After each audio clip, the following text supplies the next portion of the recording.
प्रतापगढ़ के मानधाता क्षेत्र के अंतर्गत आने वाली एक शादी इन दिनों सोशल मीडिया पर चर्चा है, जिसका वीडियो लगातार सोशल मीडिया पर वायरल हो रहा है। एक बारात बीती 14 तारीख को आती है और वह बारात आती है जिला जौनपुर से। वही जौनपुर जो पूर्वांचल का क्षेत्र कहा जाता है, जहां से पूर्वांचल की शुरुआत होती है। और वो प्रतापगढ़ जिले में बीती 14 तारीख को जब बारात आती है तो सब कुछ पूरी तरह से ठीक ठाक होता है। दुअरा का चार होता है, बाराती आते हैं, पानी पीते हैं, खाना खाते हैं, सब कुछ सहजता के साथ होता है।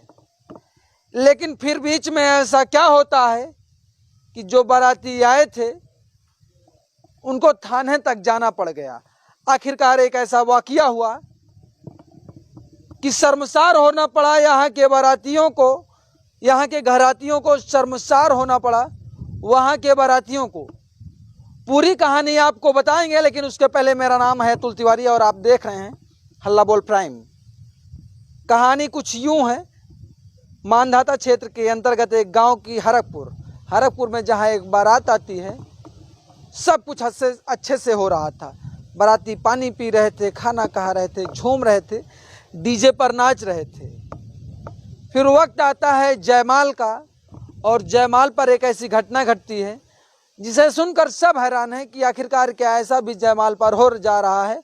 आधुनिक का दौर है, आधुनिक दौर में जयमाल का एक सिस्टम है, औपचारिकता है, क्योंकि आजकल बहुत कुछ दिखावे का दौर है।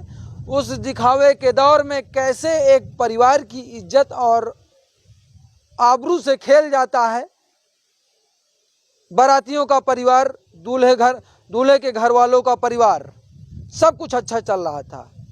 जैसे ही स्टेज पर आशीर्वाद देने का जो रस्म, जो रिवाज होता है, उसका समय आता है, तो उसी दौरान दूल्हे के जो कुछ दोस्त हैं मंच पर आशीर्वाद देने के लिए आते हैं। लेकिन उस दौरान जो कुछ मनचले टाइप में दोस्त थे, दुल्हन को चश्मा पहनाने की जिद ठान लेते हैं कि दुल्हन को चश्मा पहनाएंगे, फिर उसके बाद सेल्फी लेंगे, फोटो खिंचाएंगे।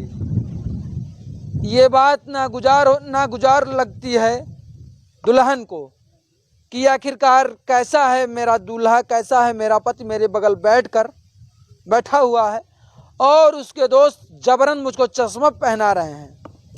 दुल्हन को क्रोध आ जाता है और वह स्टेज से चश्मा निकालकर बाहर फेंक देती है। फिर दूल्हे को लगता है कि वो हो मेरा तो ईगो हर्ट हो गया, और दूल्हा तिनमिना जाता है। और फिर उसके दोस्त उस लड़की को जबरन चश्मा पहनाने लगते हैं। किसी तरह होते करते जयमाल का जो रस्म और रिवाज था वो खत्म हो जाता है। फिर बाराती जनवास की ओर बढ़ जाते हैं और दुल्हन अपने घर में चली जाती है।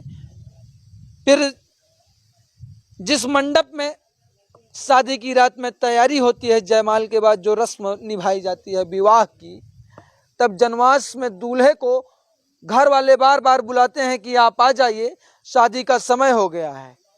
लेकिन साहब ईगो हर्ट हो चुका था। उस समय दूल्हे को लगता था कि मेरा ईगो हर्ट हो चुका है।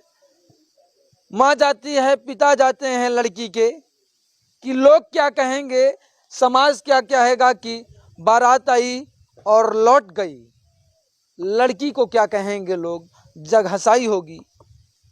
इस बात के डर से लगातार परिवार वाले मिन्नत करते रहे, लगातार लोग मनाते रहे दूल्हे को, लेकिन दूल्हा नहीं माना। अंततः घर वालों जब सर के ऊपर से पानी गुजरने लगा घर वालों के, तब दूल्हे को जनवास से लाकर एक पेड़ में बांध देते हैं।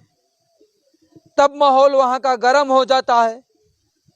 तब जो बाराती आए हुए थे, दूल्हे के घर वाले, जो मानधाता क्षेत्र के अंतर्गत पुलिस थी, उनको फोन करके बुला लिया जाता है और फिर किसी तरह दूल्हे को छुड़ाया जाता है और आपस में जद्दोजहद की जाती है। फिर पुलिस प्रशासन मौके पर पहुंच करके दोनों को समझौता सुलह करवाता है, लेकिन दूल्हा कतई तैयार नहीं था शादी करने के लिए कि हमारी बेइज्जती हो गई है। लेकिन अब आप क्या सोचते हैं, किसकी साहब असल में बेइज्जती हुई है? दूल्हे के परिवार की बेइज्जती हुई है या जिसकी बिटिया वो बिहने आए थे उस घरवाले के ऊपर क्या बीती होगी?